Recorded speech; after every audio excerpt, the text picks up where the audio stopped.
নমস্কার, আপনারা দেখছেন এখন দাসপুর বার্তা। সৃষ্টিশীল বসন্ত উৎসবে মাতল সৃষ্টি নৃত্য একাডেমি জয়রামচকে।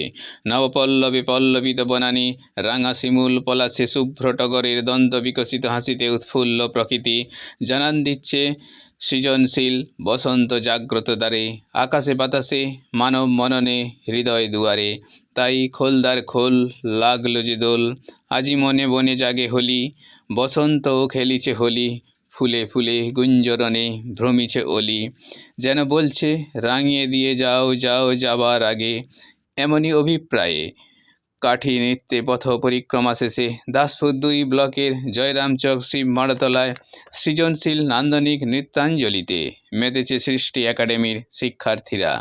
ঋতুরাজ বসন্তের 29শে ফাল্গুন শনিবার উত্তম কুমার হুতাইতের পৌরোহিত্যে শিক্ষার্থী ও এলাকাবাসীদের সাথে সাক্ষী ছিলেন পলাশপাই জ্যোৎকেশব সমবায় কৃষি উন্নয়ন সমিতি লিমিটেডের সম্পাদক রূপ সনাতন মাইতি, গীতিকার প্রভাকর মাঝি, শিক্ষক আনন্দরাম চক্রবর্তী ও তুষারকান্তি ধাওয়া, সমাজসেবী আনন্দরাম চক্রবর্তী ও মনোরঞ্জন ঘোড়ই প্রমুখ বিশিষ্ট ব্যক্তিবর্গ।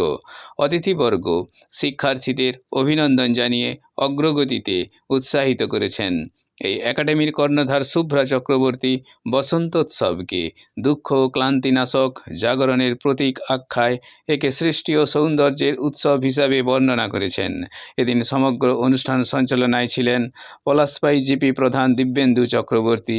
জয়রামচক থেকে প্রভাকর মাঝির সৌজন্যে রিপোর্টে শ্যামসুন্দর দলই। Like and follow with subscribe এখন দাসপুর বার্তা। এই দাসপুর বার্তায় যুক্ত হন, আলোর পথে এগিয়ে চলুন।